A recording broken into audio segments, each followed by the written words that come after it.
Shalom!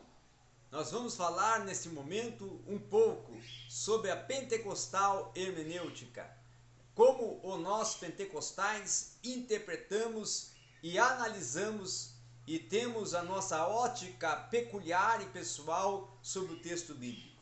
Tá?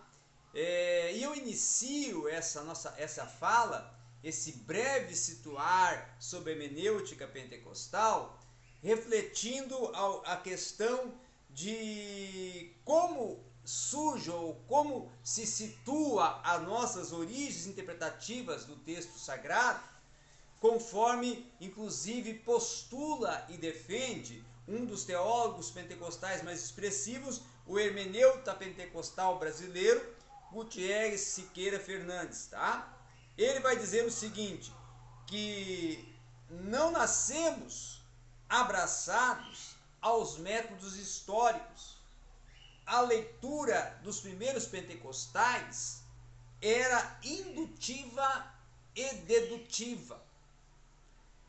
Também sem muito foco em contextos e numa exegese ou numa leitura tradicional da igreja. Isso ele está relacionando e mencionando num das suas obras que ele até escreve em parceria com Kenner Terra, que inclusive é uma obra que ela é uma vamos dizer, das referências para a discussão da teologia pentecostal. Tá? Eu tenho ela aqui, ó, essa obra aqui. Essa obra aqui. Tá? Mas vamos em frente.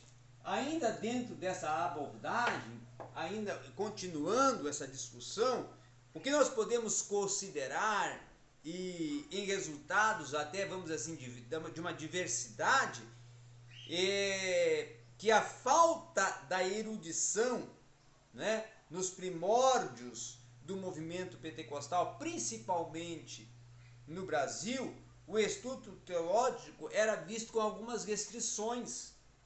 Inclusive, poucos seminários teológicos, que no princípio, nos primórdios do nosso movimento pentecostal aqui no Brasil, dentro do contexto da Assembleia de Deus, nós tínhamos. Tá? Por exemplo, um dos mais, vamos assim, emblemáticos, e que foi o primeiro e o pioneiro seminário teológico, o IBAD, que vai nascer no ano de 1932, né?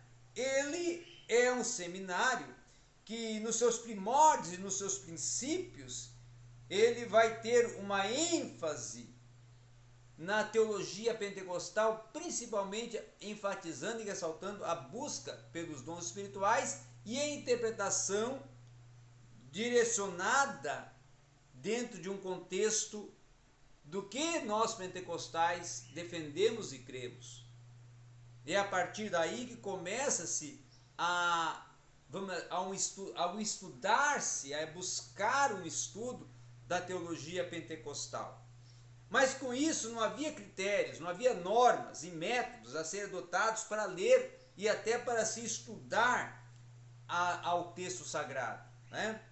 Com essa realidade, foram-se décadas transcorridas, para se constituindo uma teologia e até, vamos dizer assim, constituindo-se um arcabouço teológico propriamente pentecostal dentro da realidade pentecostal tupiniquim, pentecostal brasileira. Os métodos de uma hermenêutica, eles estão muito relacionados ao seu contexto teológico, ao círculo acadêmico, em que a interpretação textual ela segue critérios e métodos segundo seus mentores teológicos, não é? No segmento eclesiológico, o hermeneuta está inserido, em que o hermeneuta se situa.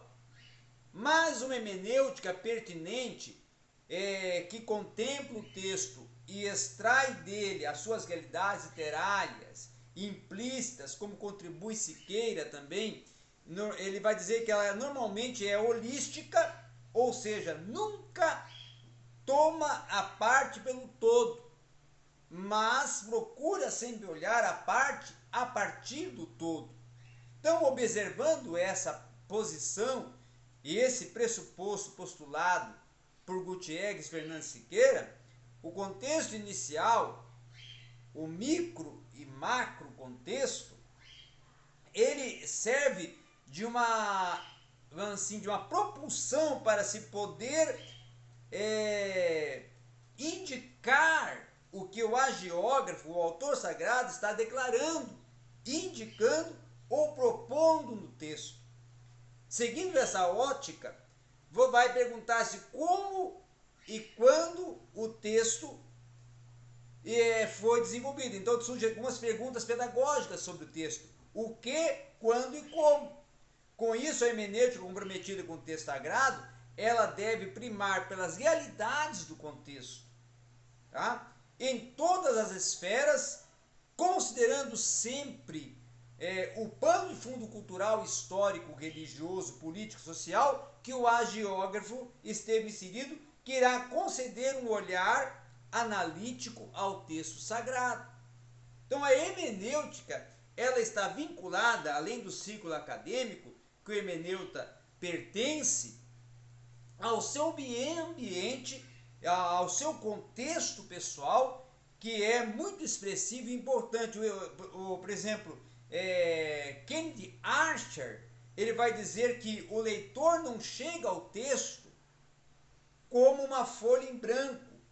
A compreensão de um texto escrito envolve uma descoberta e uma criação de entendimento. Portanto, a maneira pela qual os pentecostais ou qualquer comunidade faz exegese e teologia tem tanto a ver com a sua localização social.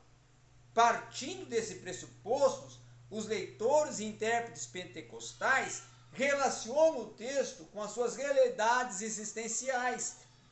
O status quo está presente neste momento de analisar e interpretar o texto. Isso vai tocar e vai situar a questão da comunidade e a sua identidade. O que distingue a comunidade pentecostal inicial da santidade não é o seu método exegético, mas simplesmente o seu chamado à única doutrina do batismo do Espírito, e em vez disso, o que distinguia a comunidade dos pentecostais de outras comunidades cristãs era a sua narrativa distintiva, uma reviravolta particular na história cristã. Então, o movimento pentecostal, ele tem uma continuação da praxis de santidade em confronto com os cessacionistas. Tá? O fundamentalismo e o liberalismo experiencial criaram um contexto fértil em que uma autêntica história pentecostal poderia emergir. Mas a história pentecostal é uma fundamentação que mantém o método exegético teológico semelhante e aceitável, todos unidos de uma maneira interativa, coerente e coesa. Então, utilizando-se de um contexto histórico pentecostal para buscarmos e analisarmos as raízes da interpretação pentecostal, Kennedy Archer vai colocar a seguinte posição. Ele vai dizer que eu explico a exegética pentecostal primitiva, o método, como método de leitura da Bíblia. O método de leitura da Bíblia era um método paramoderno, para abordagem forense, para a interpretação que utilizou a habilidade de raciocínio indutivo e dedutivo. O batismo no Espírito é, sem dúvida, vitalmente necessário para uma espiritualidade pentecostal autêntica. E eu concordo com a observação de Koch de que o batismo do Espírito não é a soma total dos pentecostais e da espiritualidade da teologia pentecostal, mas sim é o centro e o cerne da abordagem, do discorrer, das problematizações teológicas que até surgem dentro de um contexto do evangelicalismo, por não até aceitarem essa defesa e essa situação, esse situar teológico, esse posicionar teológico e essa fundamentação teológica, essa explanação teológica da teologia pentecostal a partir dos dons espirituais. Era isso que nós tínhamos para hoje, nesta nossa segunda aula, dentro desse contexto da teologia pentecostal.